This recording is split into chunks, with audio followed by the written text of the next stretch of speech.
Ini sayang, dari saya menyayangi ibu. Bangkit, bangkit. Dan pernah menjadi korban dari ketua yayasan tersebut, sehingga sekarang menjadi pengasuh dan sekarang dia juga menjadi pelaku terhadap korban-korban yang lain. Anak-anak ini nggak bisa minta pertolongan sama orang tuanya, nggak punya kekuatan, dan mereka rata-rata dilecehkan pada saat usia mereka belasan, malah ada yang 9-10 tahun. Sudah kita buat untuk mempermudah ya bisa melaporkan kepada kita.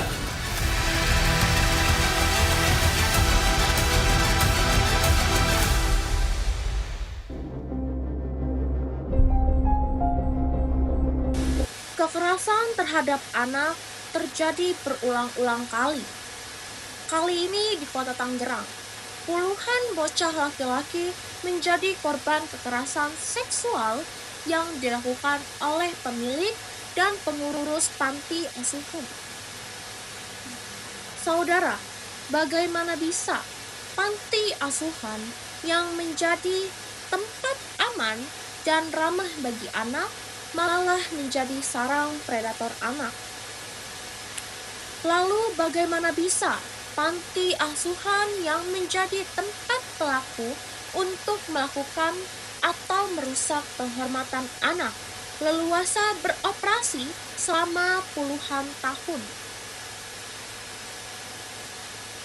Simak penelusuran saya selengkapnya. Ini sayang, dari saya menyayangi ibu. Bangkit, bangkit. Bangkit, bangkit. Bangkit. Hati siapa yang tak meradang melihat anak-anak menjadi korban kekerasan seksual yang dilakukan oleh orang yang seharusnya merawat dan melindungi mereka? Anak asuh di panti asuhan Kota Tangerang diperkirakan mencapai puluhan anak. Para korban semuanya merupakan bocah laki-laki. Polisi telah menangkap Sudirman, pemimpin panti asuhan, dan 1 orang pengurus panti asuhan. Sementara pelaku lain masih buron. Ketiganya telah ditetapkan sebagai tersangka.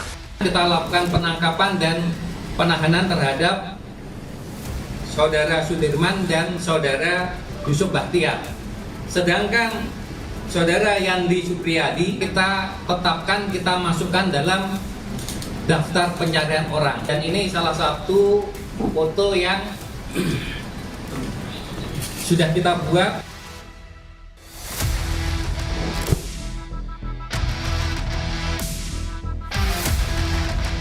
Pemirsa, itulah lokasi dugaan kekerasan seksual terhadap anak asuh yang dilakukan oleh Sudirman, pemilik panti asuhan, dan 2 pengurus panti lainnya, Yusuf Bahtiar dan Yandi Supriyadi. Panti asuhan ini beroperasi sejak 2006 tanpa izin yang jelas. Bisa kita lihat, bangunan 3 lantai ini memunculkan kesan menutup diri lantaran memiliki pagar yang cukup tinggi. Saya tidak bisa membayangkan bagaimana perasaan para korban di panti asuhan ini kesehariannya. Apalagi kekerasan dan pelecehan seksual ini sudah berlangsung berpuluh-puluh tahun.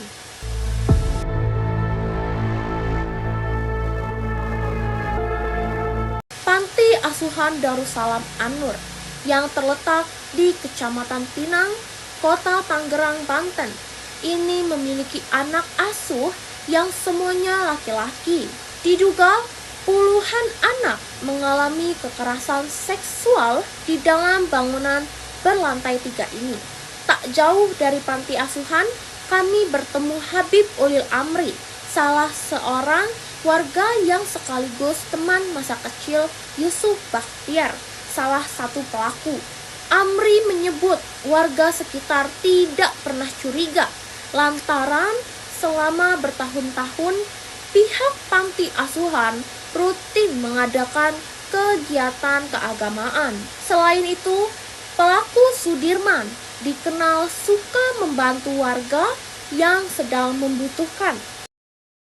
Apakah ada kecurigaan dari warga untuk berniat melaporkan ke Dinsos atau pemerintahan setempat?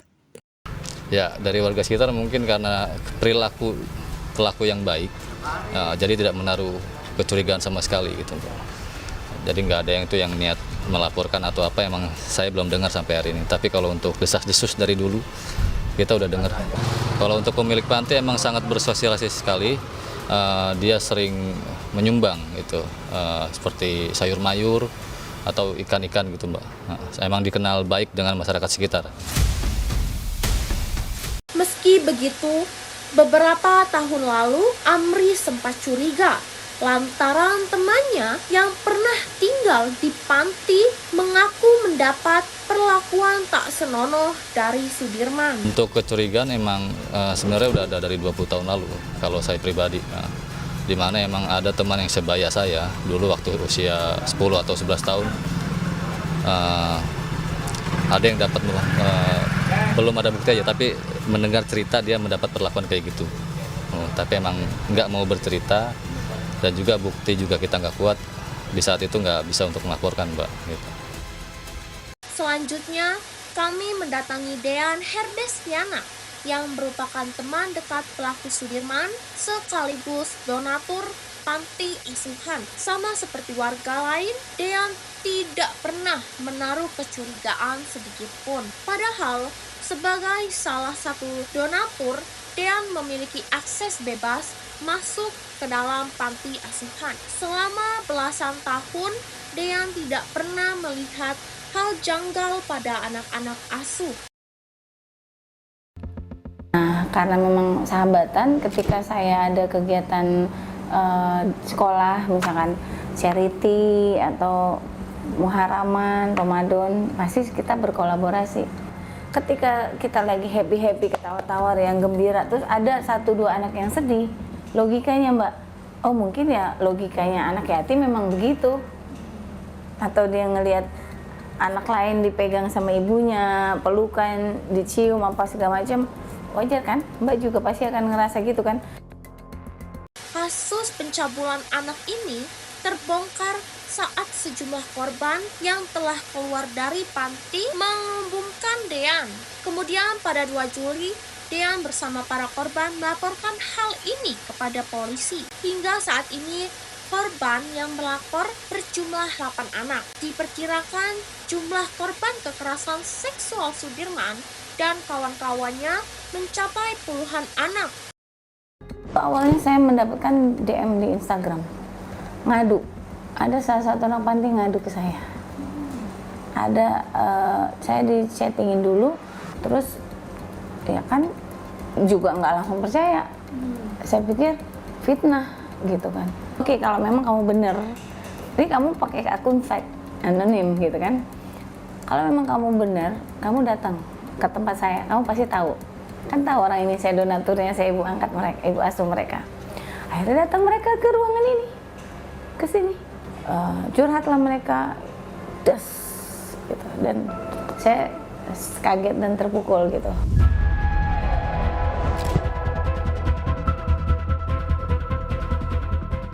Beberapa korban yang mengadukan perbuatan Sudirman dan kawan-kawannya merupakan anak asuh yang keluar dari panti. Agar anak-anak korban kekerasan seksual diam, para pelaku mengiming-iming para korban dengan memberikan sejumlah hadiah. Diduga kuat, Sudirman sengaja membuat para korbannya menganggap biasa kekerasan menyimpang yang mereka alami.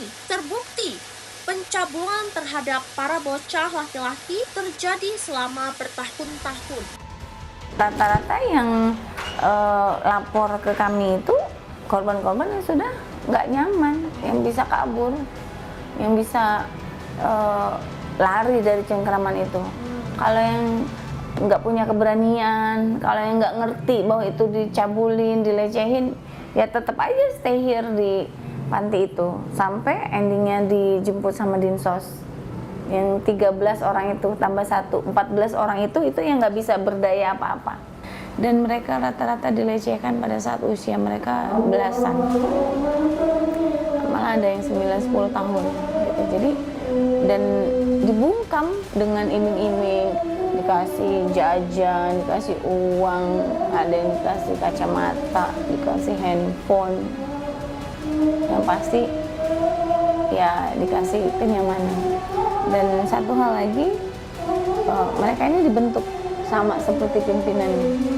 Jadi di antara dua pelaku ini, salah satunya pernah dulu menjadi salah satu anak asuh di yayasan tersebut dan pernah menjadi korban dari ketua yayasan tersebut, sehingga sekarang menjadi pengasuh dan sekarang dia juga menjadi pelaku terhadap korban-korban yang lain.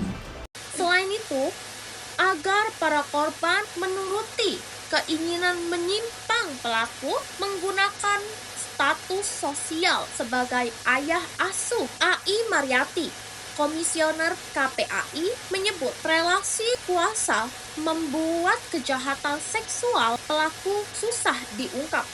Siapapun yang sudah merasa ditolong, ya, diberikan kehidupan yang layak, menempatkan punya orang tua, lalu anak-anak dipenuhi secara fisik, ya, secara kebutuhan primer. Bagaimana dia memiliki rasa hormat, takzim, bahkan begitu dekat dengan orang-orang ini?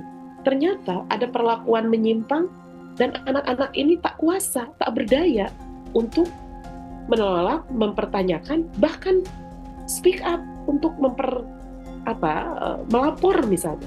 Ini realitas yang kita hadapi ketika relasi kuasa yang dimainkan itu sangat sulit untuk diungkap. Dia bisa berpuluh tahun akan seperti itu, gitu.